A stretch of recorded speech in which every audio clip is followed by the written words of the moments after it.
పాత్రికేయ మిత్రులందరికీ నమస్కారాలు.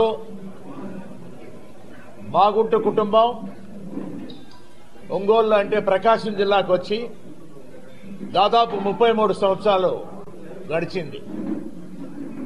1991 సంవత్సరంలో జరిగిన పార్లమెంట్ ఎన్నికల్లో మా అన్నగారి కీర్తిశేషులు మాగుంట సుబ్బరామిరెడ్డి గారు ఎంపీగా కూడా పోటీ చేసి మీ అందరి ఆశీర్వాదాలతో వారు గెలిచిన తర్వాత నుంచి బడుగు బీద ప్రజానీకానికి ఏం చేయాలి, మారుమూల ప్రాంతం ఒంగోలు అనేది, ప్రకాశం జిల్లా అనేది వారు ఎప్పుడు కూడా ఆలోచిస్తూ ఆ తపనతోనే ఉండిపోయారు.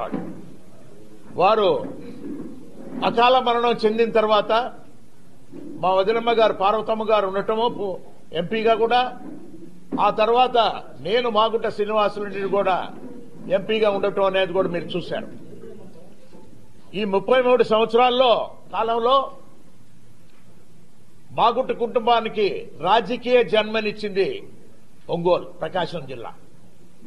ప్రకాశం జిల్లా ప్రజలతో మమేకమయ్యి ముఖ్యంగా ఎప్పుడు కూడా వారిని ఒక కుటుంబ సభ్యుల్లాగానే, మాకున్న నివాసాలు మెడ్రాస్లో ఉన్నా, హైదరాబాద్లో ఉన్నా, నెల్లూరులో ఉన్నా, ఢిల్లీలో వచ్చినా కూడా ఒంగోలు వారు వచ్చారనంటేనే ఒక మంచి ఆప్యాయతతో కూడా చూడటం అనేది అలవాటు చేసుకున్నారు. ఇవన్నీ కూడా మాగుంట సుబ్బరామిరెడ్డి గారు మాకు నేర్పించినది. ఆయన అడుగుజాడల్లో నడుచుకునే విధంగానే ఇన్ని సంవత్సరాలు కూడా మేము ప్రకాశం జిల్లా వాసులతో కూడా మమేకమై, మా ఇంటికి వచ్చిన వాళ్ళ ప్రకాశం జిల్లా అంటే ఒక అతిథిగా ఎప్పుడు కూడా అనుకో, ఒక కుటుంబ సభ్యుడిగానే వారిని కూడా చూసుకొని ధైర్యంగా మా ఇంటికి ఇప్పుడు ఒంగోలులో వచ్చినా ఇంకెక్కడికి వచ్చినా కూడా నేరుగా వంటిళ్ళకి వెళ్లి వారు అక్కడ కాఫీ తాగటమో లేకపోతే భోజనం చేయటం అనే ఒక స్వతంత్రం ఏర్పడిపోయింది. ఈ ప్రకాశం జిల్లాలో ఉన్న మనం ప్రకాశం జిల్లా వాసులందరికీ, మాగుంట కుటుంబం వారందరికీ కూడా ఈ 33 సంవత్సరాల రాజకీయ చరిత్రలో మాగుంట కుటుంబం 8 సార్లు పార్లమెంటుకి పోటీ చేయటము, 2 సార్లు అసెంబ్లీకి చేయటము, ఒకసారి ఎమ్మెల్సీగా కూడా పోటీ చేయడం కూడా జరిగింది. 11 పర్యాయాలు ఇక్కడంతా కూడా ఎన్నికల్లో కూడా పార్టిసిపేట్ కూడా జరిగింది. అందుకే ఇక్కడ ఉన్న వారందరూ కూడా పెద్దలైనా చిన్నవాళ్లైనా కూడా మాగుంట కుటుంబాన్ని ఇంటికనేది బీదతనంలో ఉన్నవాడు వచ్చినా కూడా, ధనికుడు వచ్చినా కూడా ఒకటే విధమైన ట్రీట్మెంట్ అనేది ఎప్పుడు కూడా ఉంటుందనేది అందరూ కూడా భావిస్తూ ప్రతి ఒక్కరు చెప్పేవాళ్ళు. అన్నా మాగుంట అంటే ఒక బ్రాండ్, అది ప్రకాశం జిల్లాలోనే ఆ విధంగా ఏర్పడిపోయింది అనేది. అటువంటి మమేకమైన వాతావరణంలో ఇప్పుడు మేము గడిపినప్పుడు ఒకటే మాగుంట కుటుంబానికి ఉన్నది, కుటుంబ సభ్యులందరూ కూడా ఆత్మగౌరవం. ఈగో లేదు, we don't have ego, we got lots of self respect. అంటే అహం లేదు, ఆత్మగౌరవం ఎప్పుడు కూడా ఉంటుంది. ఒక రెస్పెక్ట్ అనేది ప్రతి ఒక్కరూ కోరుకునేది ఏముంటుంది, గౌరవం. మా ఇంటికి వచ్చినప్పుడు ఆ గౌరవం ఇస్తుంటేనే అందరూ కూడా సంతోషంగా రాగలుగుతారు ఉన్నప్పుడు కూడా. అటువంటి గౌరవం కొరకే ఏంటంటే మాగుంట కుటుంబం ప్రకాశం జిల్లాలో ఇప్పటి వరకు కూడా గడుపుతూ ఉండింది. ఆ గౌరవాన్ని నిలబెట్టుకోవాలనే ఉద్దేశంతోనే ప్రతి ఒక్కరు కూడా జరుగుతున్న పరిణామాలకి వారు కూడా చెప్పడం అనేది కూడా మనం చూస్తూ వస్తున్నాం. రాబోయే ఎన్నికల్లో మాగుంట కుటుంబం ఒక నిర్ణయం కూడా తీసుకున్నది.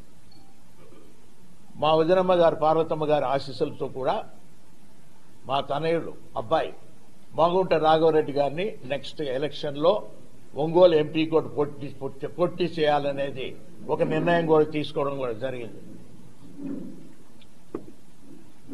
ఈరోజు మనం అందరం ఇక్కడ సమావేశమయ్యాం. ఆత్మగౌరవం అనేది మామూలుగా మనం ఎప్పుడు కూడా ఆలోచిస్తూనే వస్తున్నాం. ఈరోజు జరుగుతున్న పరిణామాలను కూడా ఆలోచిస్తూ వస్తున్నప్పుడు చాలా బాధాకరమైన విషయం ఇది. ఏదైనా కూడా అంటే ఎటువంటి సమస్యల్లో మా విధంగా మాగుంట కుటుంబం అనేది మీ ముందుకొచ్చి ఈరోజు మీ ద్వారా కూడా ప్రజలందరూ కూడా తెలుపుకునేది ఏమిటంటే, ఇది ఆత్మగౌరవం సంబంధించింది. రెస్పెక్ట్ అనేదాన్ని ఎప్పుడు కూడా మనం కాపాడుకోవాల్సిన విషయం అనేది ఉన్నది కాబట్టి అనే దృష్టితోనే కొన్ని అనివార్య కారణాల వల్ల వైఎస్ఆర్ పార్టీని మనం వీడాల్సినట్టుగా కూడా వచ్చింది. అందుకే ఈరోజు అందరినీ కూడా సమావేశపరిచి మనం మీ అందరికీ కూడా ఒక విధంగా ఏంటంటే ఈ 5 సంవత్సరాల కాలంలో ముఖ్యమంత్రి గారు జగన్మోహన్ రెడ్డి గారు కూడా వారు కూడా సహాయ సహకారాలు కూడా మాగుంట కుటుంబంకి అందింది. వారికి కూడా ధన్యవాదాలు తెలుపుతున్నాం. అదేవిధంగా గౌరవ శాసనసభ్యులకి, జెడ్పీటీసీ మెంబర్లకి, ఎంపీపీలకి, సర్పంచ్లకి, వైఎస్ఆర్ కాంగ్రెస్ పార్టీ లీడర్స్కి, పార్టీ కార్యకర్తలందరికీ కూడా హృదయపూర్వకంగా వారందరికీ కూడా ధన్యవాదాలు కూడా తెలుపుకుంటూ మాగుంట కుటుంబం ఎంతో బాధాకరంతో కూడా తెలపటం ఏంటంటే మీరు ఇన్ని సంవత్సరాలు ఈ 5 సంవత్సరాలు కూడా అందరూ కూడా చాలా ఆప్యాయంగా ఆదరణతో కూడా మమ్మల్ని అందరినీ కూడా ఆదరించారు. ఉన్నప్పుడు కూడా ప్రకాశం జిల్లాలో మాగుంట కుటుంబాన్ని మరొకసారి కూడా ఆదరించేటట్టుగా కూడా ఆశీర్వదించమని ప్రకాశం జిల్లా వాసులందరూ కూడా కోరుకుంటూ ఈరోజు వైఎస్ఆర్ కాంగ్రెస్ పార్టీకి రాజీనామా చేయటం అనేది కూడా జరుగుతున్నది. బాధాకరమైన విషయం ఏది అయినా కూడా ఎందుకు చెప్పుకోవటం అని అంటే ఒక ఆత్మగౌరవం సంబంధించి ఉన్నప్పుడు జనరల్ గా చెప్పాల్సిన అవసరం అనేది కూడా వచ్చింది. కాబట్టి మీ ముందుకు నేను ఈ రోజు వచ్చాను, కనబడ్డాను. Thank you very much. Thank you. మళ్ళా చెప్తామ్మా.